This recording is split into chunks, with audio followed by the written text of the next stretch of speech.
So you're ready to go live? Yep. Great.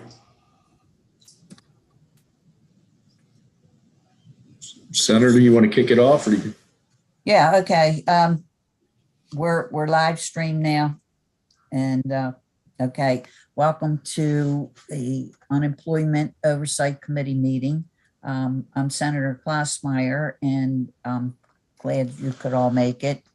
And we're just going to give an overview of things that are ahead of us for the next few weeks. And I appreciate all of you being here to listen. And if you have any questions, we'll be able to answer them. And then I'm going to kick it off to Delegate Carey, and then everybody can just announce and say who you are. So, okay. Thank you, Senator Klausmeier. Again, I'm Delegate Carey for the record here as the other co-chair of the Joint Oversight Committee. And just want to say to Andrew from Labor, thank you for coming here today to discuss the legislation and give us an update. We really do appreciate it. With that, why don't we just go around and introduce ourselves on the committee. Delegate Charkoudian, I guess you're the first one I see. Okay, well, good morning, everyone. Delegate Lori Charkoudian. I'm the chair of the Unemployment Insurance Subcommittee in the House. Nathan. Nathan McCurdy, counsel to the Senate Finance Committee and the Oversight Committee. Erica. Erica White, counsel to the House Economic Matters Committee. Senator Hershey. Senator Steve Hershey on the Senate Finance Committee. Callie. Good morning, everybody. Kaylee Locklear here on behalf of the Maryland Retailers Association. I'll get your name right one day. It's okay. Andrew Griffin. Good morning, everybody. Andrew Griffin with the Maryland Chamber of Commerce. And Andrew from Labor. Andrew Fulginiti from the Department of Labor. Happy to be here with everyone. Okay. All right. Well, Andrew from Labor, would you like to kick it off? Sure. Happy to. Thank you, Senator Klausmeier and Delegate Carey, members of the committee. Happy to give you a quick overview and some updates to the Oversight Committee. I know it's been a little while since we last met. So first, I'll start with some trust fund updates. The balance of the fund effective, as of yesterday was about 1.25 billion. So for perspective, if we take a look back almost exactly 2 years ago, right before the pandemic, March 2020, our balance was about 1.24. So we're back to the pre-pandemic levels. If you remember last time we met, we had the economist, Dr. O'Leary, come and present to the committee his economic findings that kind of detailed that in a little bit further, and how the projections showed that the fund health was good and sound, and it was projected to be that way for the foreseeable future into the next coming years, at least until 2025, when solvency might fall out of the solvency requirements of USDOL. But at this point in time, we're still in a very good place.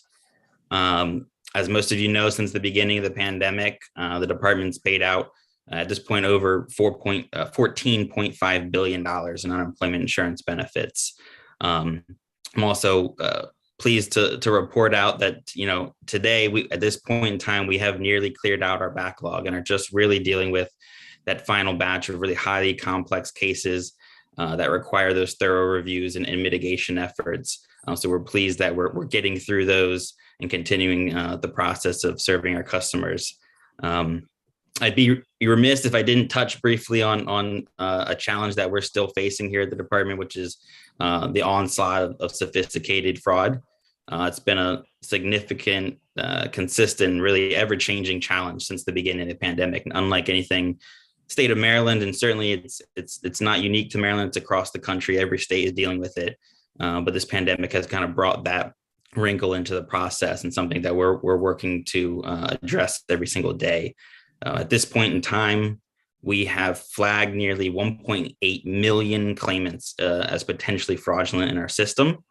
And As you know, claimants can file multiple claims. So we've had 2.3 million total claims flagged as potentially fraudulent in our system. We're still to this day seeing high volume of fraudulent activity. The fraudsters are evolving and changing their schemes, and we're still trying to keep up with them and make sure that they're not abusing the system. And one point I would note, just to kind of highlight the still ever present challenge of fraud, is that President Biden made it a part of his State of the Union address and announced during that time the appointment of a special unit and a federal prosecutor to address pandemic unemployment insurance fraud. So it's a big push of the administration and of the state to address this problem. And then lastly, I'll just note on the fraud items that we are, like I said, seeing ever-changing tactics. We're seeing and trying to make sure we update our customers and people in the state of these. Last month, we partnered with the Maryland State Police to start alerting consumers about those evolving threats, some of them being text schemes. I'm sure some of you have seen some of these before. So making sure we keep people informed about those evolving schemes. We're also working with the Maryland legislature to introduce some legislation. Senator Hershey, one of the sponsors of a bill to update some of the penalties for unemployment insurance fraud and give us another tool in our toolbox to address this scourge of fraud. The penalties in Maryland statute haven't been updated since the Reagan administration. So I think it was 1986. So we have some legislation in this year to try and address that problem as well. And then lastly, I would just note a couple quick updates in terms of the programmatic improvements on the department's part. We are regularly applying for grants, and the U.S. Department of Labor and the federal government is providing lots of opportunities for states to take advantage to ensure we make improvements to the system, enhancing and evolving the services that we provide to our constituents. And one of those is just last month, we applied for a sizable equity grant from the U.S. Department of Labor. We anticipate receiving that. And that's going to help us improve the unemployment insurance system. It's going to improve the system for claimants of all socioeconomic backgrounds, so we can more efficiently and effectively provide access to our services. As we know, one of the things the pandemic did give us was, opportunity to look at lessons learned. So we're taking advantage of those opportunities in multiple ways. Another item of note for the committee is just this past week, the Board of Public Works approved the department's selection of a customer service consultant. You might remember that this was came out of a piece of legislation that Delegate Charcuti and this committee worked on last year. So we're excited to have that consultant on board. They're going to do a whole holistic look at the services the department provides, and integrate their features and softwares into our system to make sure that we're providing the best possible customer service. So we're excited to have them on board and looking forward to making changes where they note. And then the last thing I will just say for the committee is we also talking about, in that same vein, lessons learned from the pandemic. We're working with the U.S. Department of Labor, who has offered to come and work with states and provide what they're calling a comprehensive Tiger teams. I think we've mentioned that to this committee before. So we have just had our first initial kickoff meeting with the Tiger team from U.S. Department of Labor.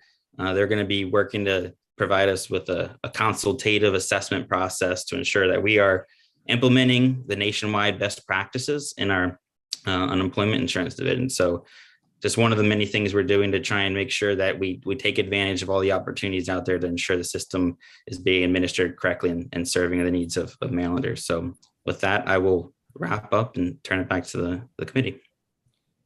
Okay. So Andrew, this is Delegate Carey. I see that so you took our recommendation about the Tiger team, so you have engaged them.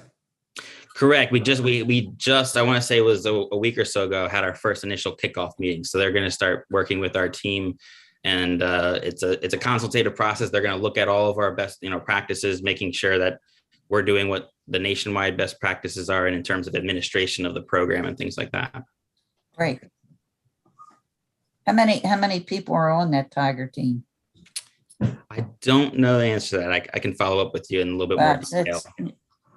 I'm just curious. So, okay, Nate, Senator, you want to? I see Senator Hershey has a question. Oh, Senator Hershey. Yeah, thank you very much, Madam Chair. Just very quickly, the bill that Andrew referenced was Senate Bill 985. It was a late filed bill, but again, it just increases penalties for unemployment insurance fraud. It is out of rules, so Chair Klausmeyer and Nathan, maybe you can help to get that on a committee hearing this week so we can get that across. But I think it is something that's very important given the amount of fraud that we have to try to at least make some stiffer penalties for those that blatantly do this type of fraud. Thanks. Okay. We'll work on that and hopefully get it out for a hearing. Great, thank you. Okay.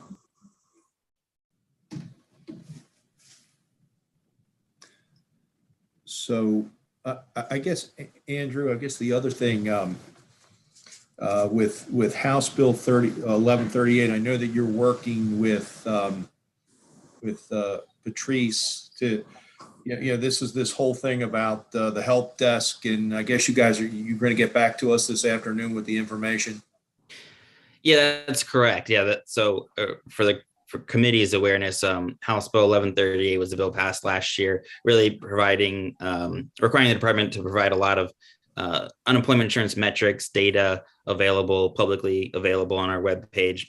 We've been working with the co-chairs of the committee and making sure that those metrics are meeting the intent of the legislation.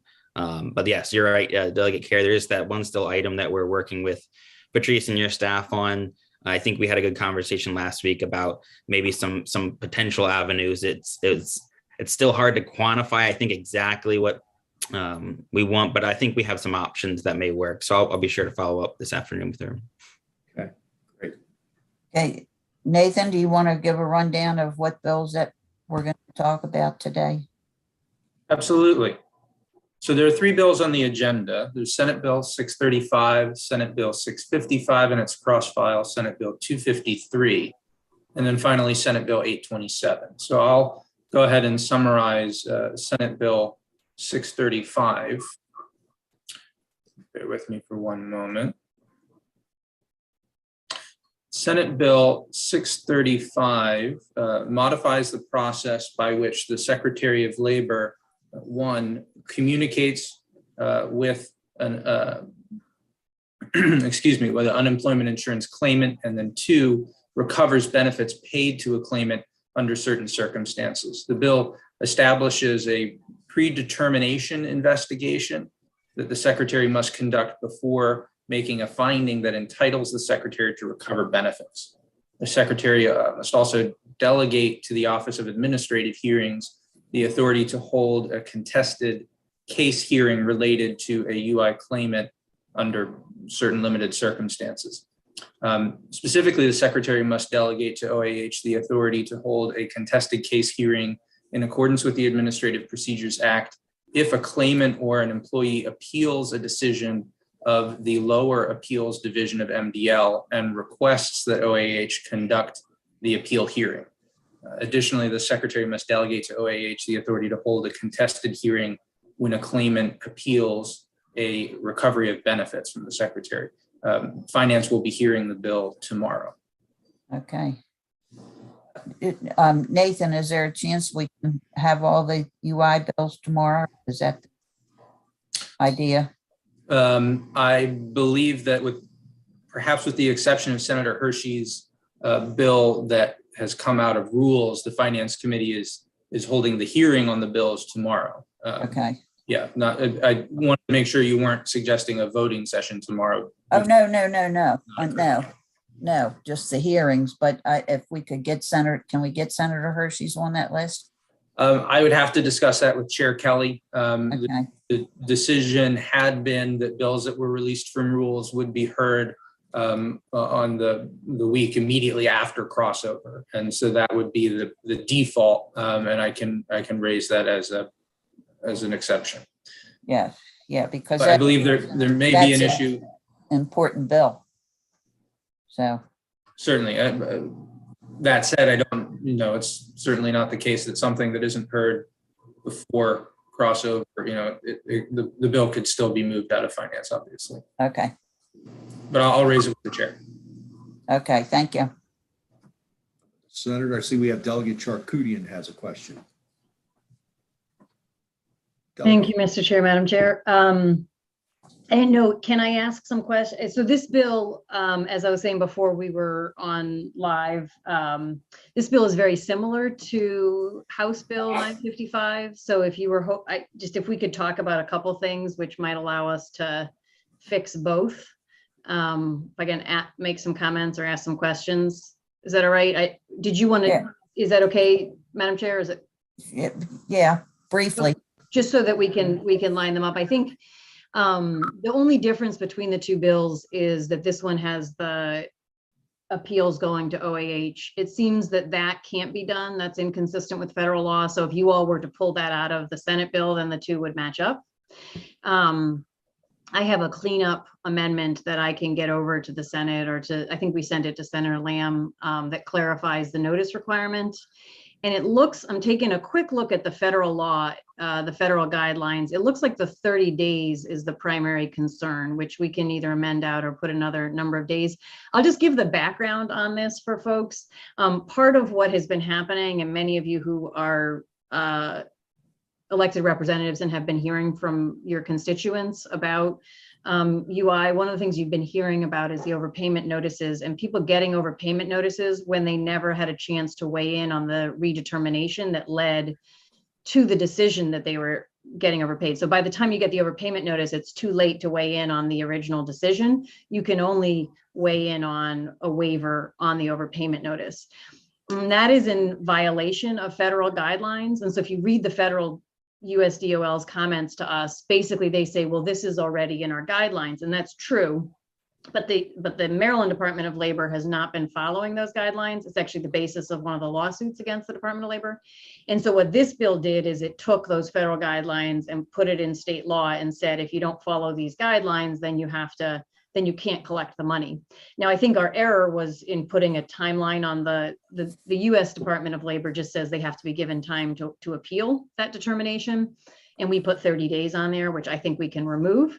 But other than that, this bill essentially is taking the US Department of Labor's guidance, and their letter to us is consistent with that because it basically says this is what we say you have to do anyways.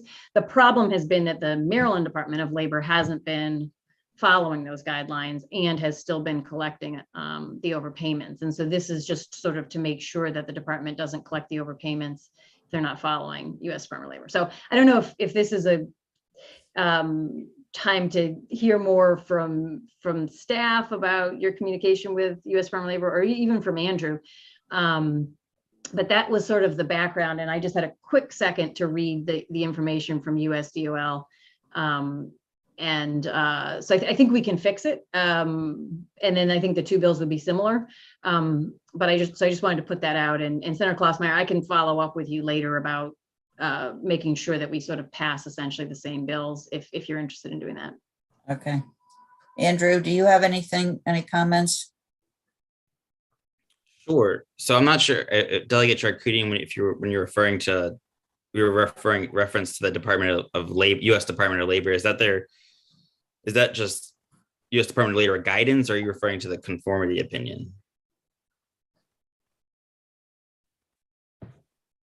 It's the opinion that you received from them on March 2nd that you passed on to us on March 10th. Gotcha. So I wish we had seen it earlier. I'll just say that as well, because it would have given us a little more time to work this out, but that's what I'm referring to. Okay. Yeah. So for context, for every unemployment insurance related piece of legislation that is introduced in the state, the department sends a copy, a request to the U.S. Department of Labor for what's called a conformity opinion. That's standard practice to make sure that any changes on the state level conforms with what federal guidance and law is. So we did receive a conformity opinion from U.S. Department of Labor regarding the provisions of SB 635, which, as Delegate Charcuti noted, are pretty much identical, except for that the provisions dealing with appeals being transferred potentially to Office of Administrative Hearings. They did raise several conformity concerns in their opinion to us. I guess I can go through a couple of those.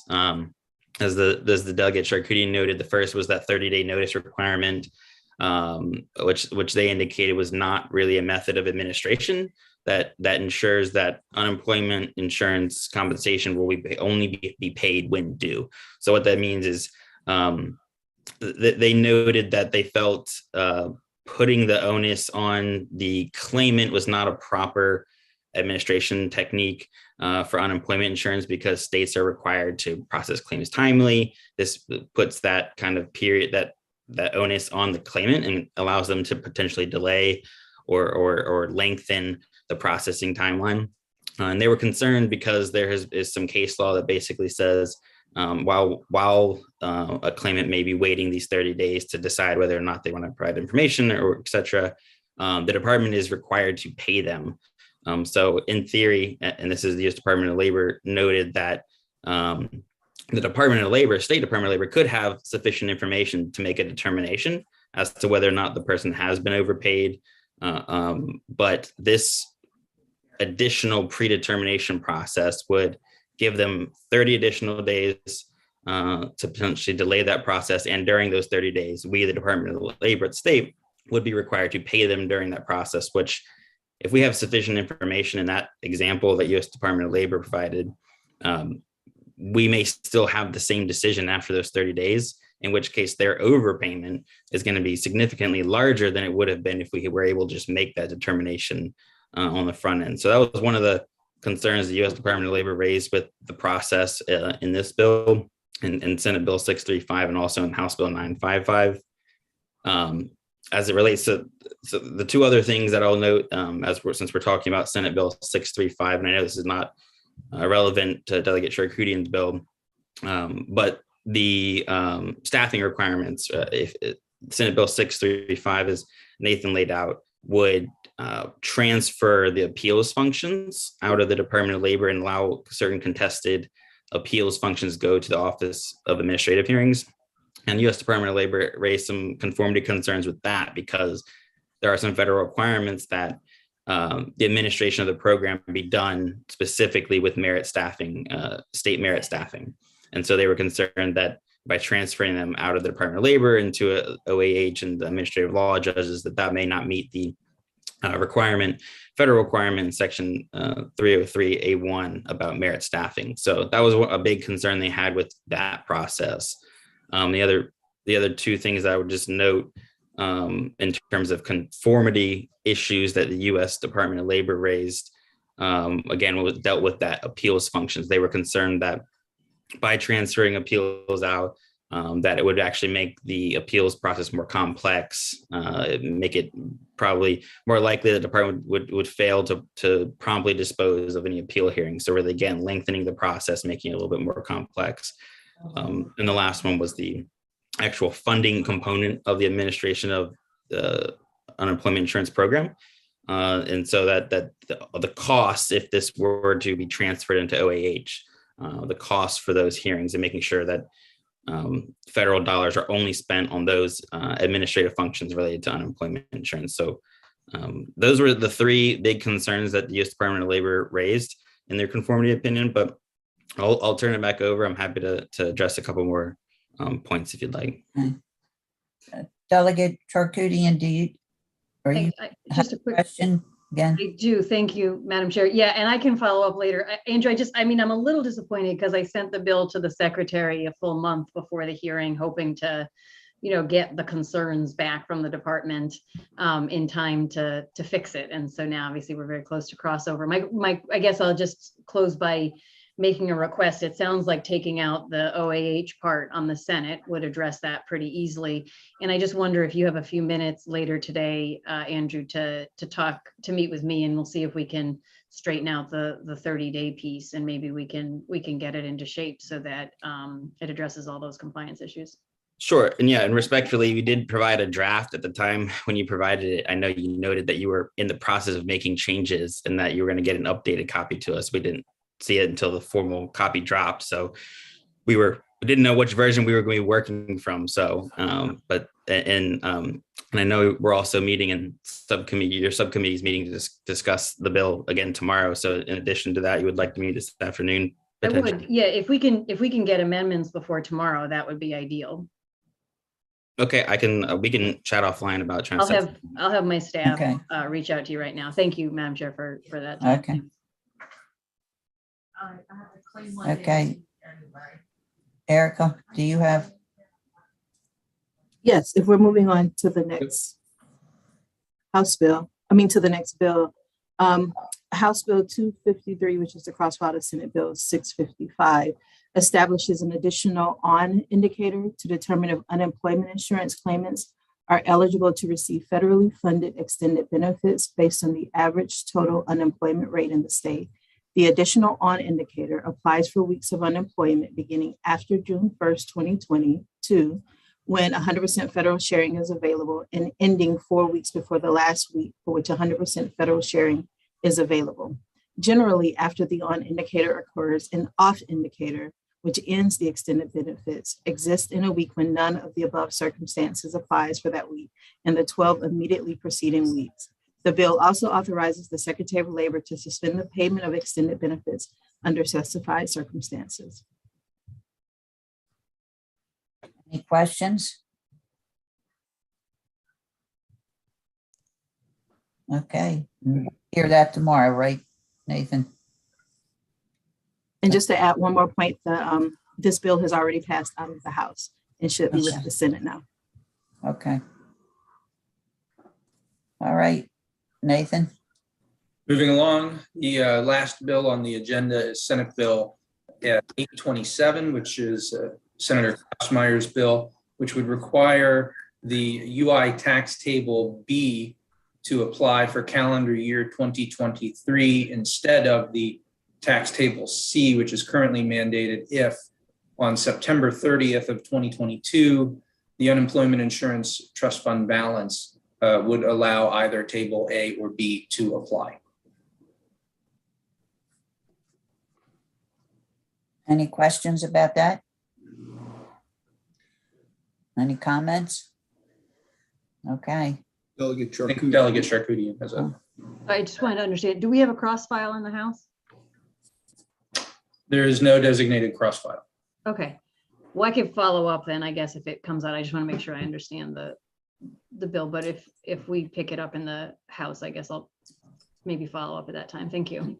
Very simply, the bill that required the governor to deposit funds into the UITF last year mandated that tax table C be in effect for calendar year 2023. The bill would allow that tax table B to apply instead in calendar year 2023. Okay. That's, do we have any more bills now? No. There are no more bills on the agenda. Right.